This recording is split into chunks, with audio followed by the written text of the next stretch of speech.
성도님들 안녕하십니까? 오늘 함께 살펴볼 말씀은 욥기 31장입니다. 욥기 31장은 세 친구의 변론에 대한 욥의 5번째 답변으로 자기의 의로움을 주장하는 욥의 독백입니다.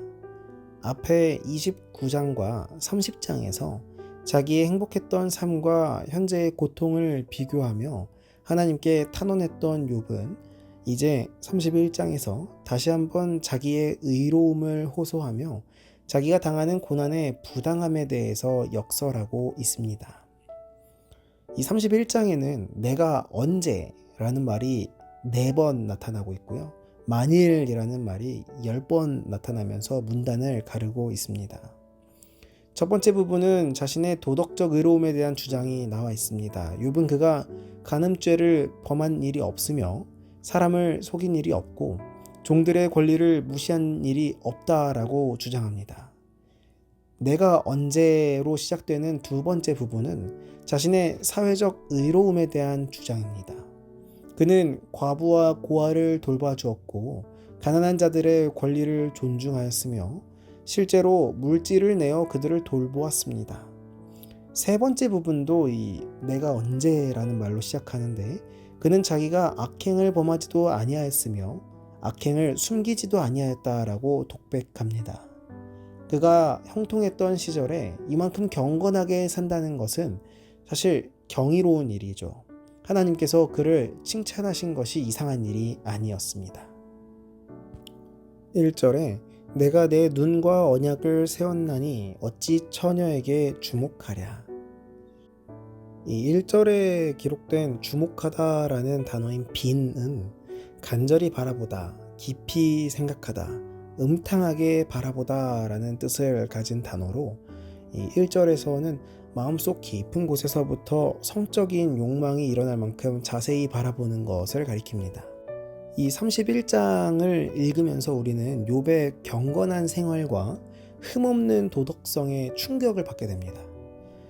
무엇이든지 사실 할 수 있는 이 동방의 부자가 어떻게 그렇게 선하고 의롭게 살 수가 있었을까요? 하나님께서 칭찬하시고 사탄도 부인하지 못할 그의 아름다운 삶은 어떻게 가능했을까요? 이것은 바로 욥이 신앙 안에서 살아계신 하나님에 대한 신앙을 가지고 있었기 때문에 가능했던 부분입니다. 2절에 보면 그리하면 위에 계신 하나님의 내리시는 분깃이 무엇이겠으며 높은 곳에서 권능자의 주시는 산업이 무엇이겠느냐라고 기록이 되어 있는데요. 욥의 하나님은 위에 계신 전능하신 분이셨습니다. 그분은 우리의 모든 길을 살피시고 주목하시는 분이십니다. 그분 앞에서는 단 하나의 거짓도 숨길 수 없습니다. 하나님께서는 간섭하시고 우리에게 벌을 주시려고 그러시는 것이 아닙니다. 우리를 축복하시고 올바른 길로 인도하시기 위해 그러시는 것입니다. 그러므로 살아계신 그분이 보는 앞에서 악을 행할 수는 없는 것입니다. 악을 행하고도 축복을 바랄 수는 없습니다. 그분은 공의의 하나님이시기 때문입니다. 이것이 욥의 신앙이었고 그렇기 때문에 욥은 단 하나의 잘못도 회개하지 않고 넘어가지 못했던 것입니다.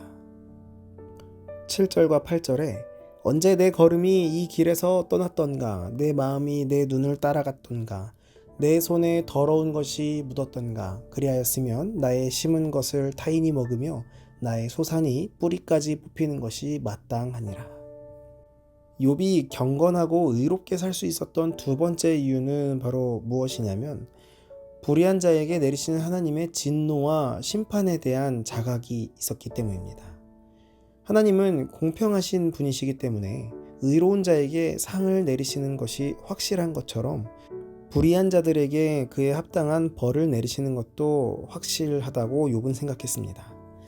그렇기 때문에 욥은 살아계신 하나님 앞에서 차마 불의한 행동을 할 수 없었던 것입니다.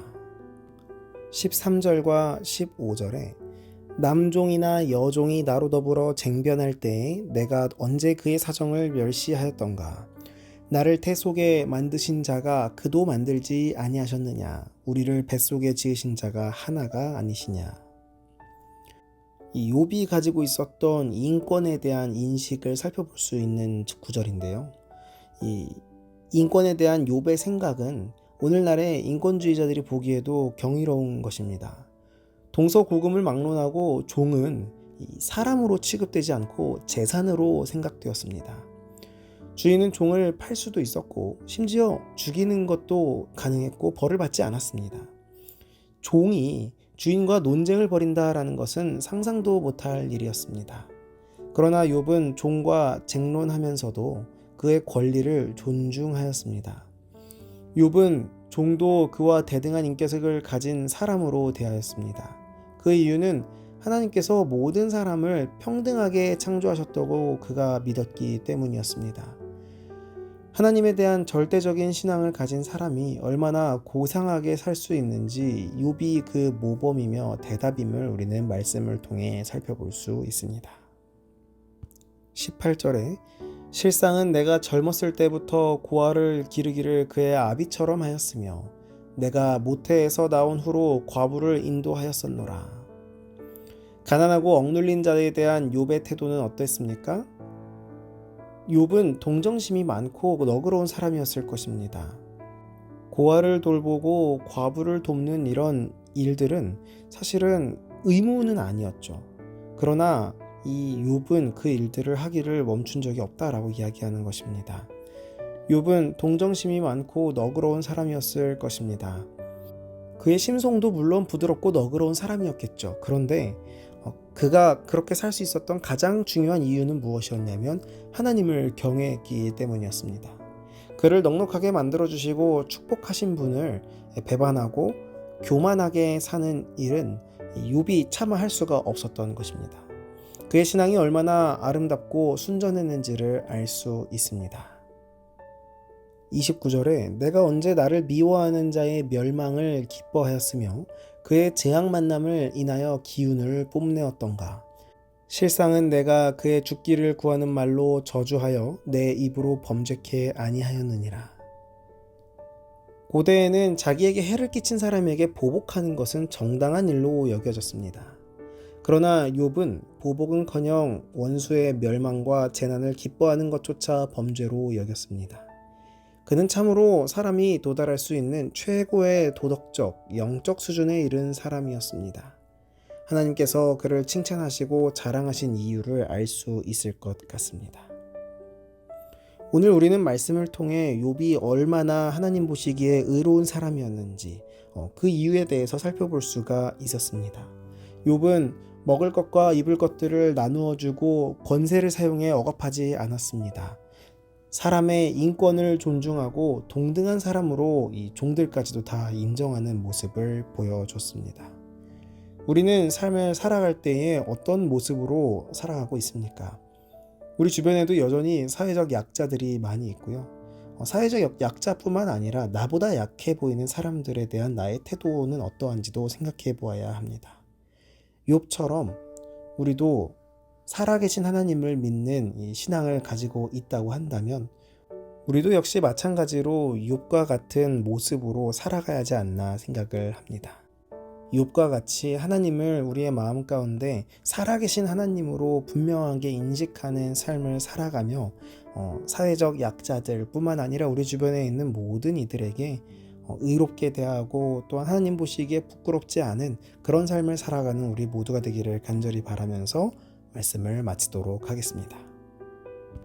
오늘은 조의진 청년을 위해 기도하도록 하겠습니다. 하늘에 계신 아버지, 오늘은 조의진 청년을 위해 기도합니다. 하나님을 사모하고 주님 보시기에 아름답게 행동하고자 노력하는 우리 조의진 청년의 마음을 누구보다 주님께서 더 잘 아시오니 그의 삶 가운데 함께 하셔서 영육 간에 강건하게 살아갈 수 있도록 인도하여 주시옵고 뿐만 아니라 복학을 준비하고 있는 그 과정 가운데도 주님 함께 하셔서 목표한 바를 잘 이룰 수 있도록 주님 인도하여 주시옵소서.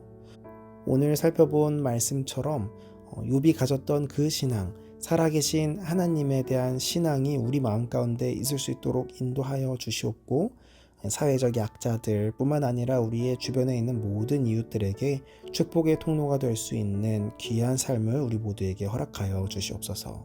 언제나 함께 하시는 예수님의 이름으로 간절히 기도합니다. 아멘.